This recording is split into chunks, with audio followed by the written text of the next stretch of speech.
E aí nós queremos o Espírito Santo. E eu falei ontem, no culto, porque aquilo me foi uma inspiração, que Deus é um Deus que não fica bitolado na mão de ninguém.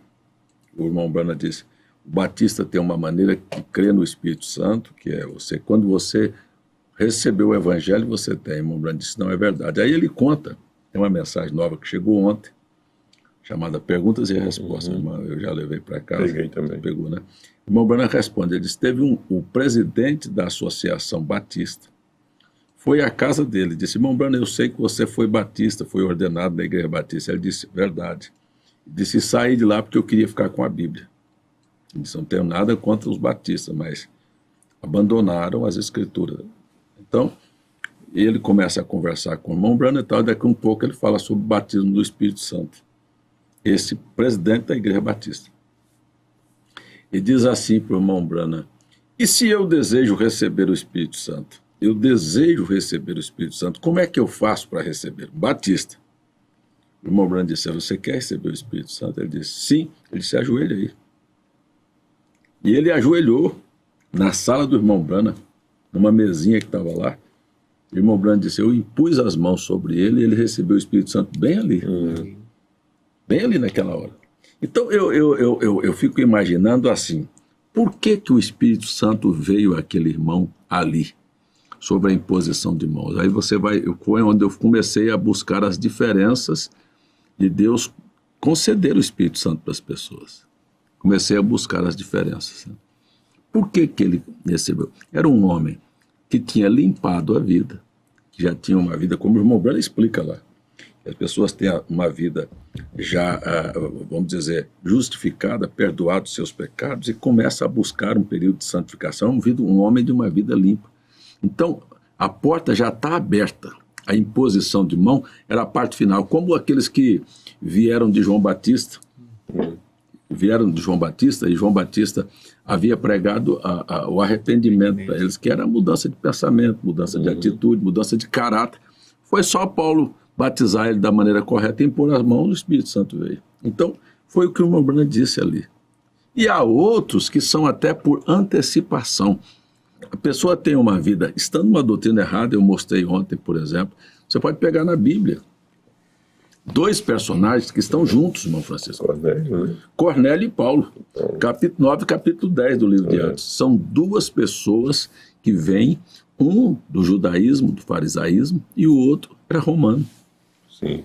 E todos 2 estavam, um praticando na maior sinceridade no seu extremo, até a perseguição para os cristãos. O outro fazendo também, vendo no judaísmo a esperança, fazendo esmolas, jejum sem ser mandado. Orações. Fazendo orações e jejuns, o anjo veio e disse, Deus tem ouvido tuas orações e recebido teus jejuns. Cornélio. Então você vê dois personagens que estavam com doutrinas erradas, mas tinham atitudes corretas. Isso. Fidelidade, sinceridade naquilo que está fazendo. Então, o que falta nas pessoas é isso. São práticas corretas. As pessoas querem o Espírito Santo, mas não querem práticas corretas. E o Espírito Santo não vem. Aí você tem uma pessoa dentro da igreja, dentro da mensagem, e você vê que os espíritos, os hábitos, os costumes, a maneira, nunca mudaram. Por quê? Porque, na verdade, nunca se arrependeram. Não houve uma mudança de pensamento. Aí você encontra uma pessoa hoje, conversa com ela, daqui a 10 anos ela tem o mesmo pensamento, sabe, a mesma maneira de ser, a mentalidade, o caráter, as ações dela, assim, que nunca vão levar a ela a uma experiência mais profunda com Deus. Por quê? Porque se tornaram meramente igrejeiros. Então, estão, na verdade, estão, mas e aí? Não se submetem, fazem do jeito que quer, agem do jeito que quer, porque eu digo isto, assim, com sinceridade de coração, que tem muita, mas é muito, não é pouca não, viu, irmão Francisco? Muita gente que vem para a mensagem e até me apelidaram de pastor, mas eu não sou pastor delas. Porque se eu fosse pastor delas, pastor é aquele que a ovelha ouve a voz e segue. Pastor é um conselheiro. Eu estou mostrando aqui, será que... Para um pouquinho, irmão Levando, tem quantos anos que o senhor está aqui?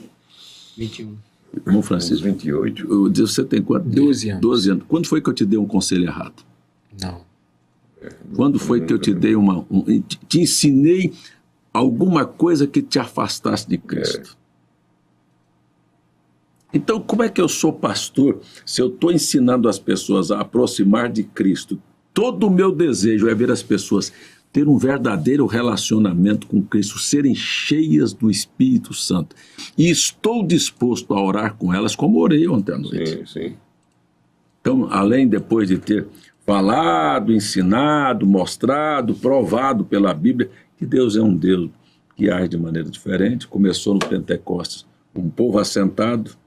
Lá no livro, no capítulo 8, foi uma imposição de mão. No capítulo 9, uma imposição de mão sobre Paulo. No capítulo 10, Pedro estava apenas falando, o Espírito Santo desceu. O irmão Brana disse também nessa pergunta e resposta, tem pessoas que você tem que trabalhar a vida deles. Tem pessoas que o Espírito Santo é dado a eles, como é o caso a casa de Cornélio, sem nunca ele ter, de alguma maneira, ouvido nada a respeito do Evangelho. Mas como é que vamos ter o Espírito Santo se nem buscamos, se nem damos um passo à frente? Porque é uma promessa, Deus dá o Espírito Santo, mas Deus não dá para preguiçoso. Você não tem interesse de buscar? É a história do homem que ia ser sepultado, pediu para ser sepultado vivo, porque não tinha coragem de trabalhar. Pediu para ser sepultado vivo. E aí botaram dentro de uma rede e iam sepultar o homem vivo, porque o homem ia morrer. Não, eu não vou trabalhar, não vou. Não, mas aí vão levando aquele homem vivo para ser sepultado. Aí um pouco passaram na frente de uma casa. Que é isso aí? Aquele monte de gente atrás. Não, nós vamos sepultar esse homem aqui, porque ele não tem coragem de trabalhar e pediu para ser sepultado. Aí o outro falou, não, faça isso não. Eu dou um saco de arroz. Aí o cara levantou, sentou na rede e falou, o arroz está pilado, quer dizer, antigamente não tinha máquina para poder limpar o arroz, era no pilão, né, tirar a casca dele. O arroz está pilado? Aí o camarada falou, não, tem casca. Ele disse, então pode seguir o enterro. Quer dizer, buscar, ter coragem de buscar o Espírito Santo, de orar, de pedir, de trabalhar a sua fé, trabalhar para tirar hábitos errados da sua vida, resistir o diabo. O povo não tem coragem, depois quer o Espírito Santo na vida dele. Mas eu quero tanto o Espírito. Como? Quem quer, diz o velho provérbio, quem quer, anda, e quem não quer, manda. Sabe? Se Deus quiser me dar, fica aí sentado, espera sentado, você não vai receber nada. Se você não tiver interesse, porque até aqueles que receberam sentado lá no cenáculo, eles tinham saído e ido para lá. Exatamente. Então tem que se fazer alguma coisa. Não precisa pensar que Deus dá uma promessa e você cruza os braços e que Ele vai te dar sem que você faça alguma coisa. Então a gente vê, o povo não tem coragem de vir para o culto, fica em casa, porque está muito cansado. Sabe qual é a preocupação de Deus? É o Espírito Santo. Não, gente. Não. Ninguém precisa estar enganado. Vai para a igreja por outras razões. Ou quer cura, ou quer bens materiais, ou quer que Deus te proteja, mas céu, arrebatamento, ter uma vida cheia de Deus para poder beneficiar o povo de Deus, fazer a obra, ser testemunha de Jesus aqui,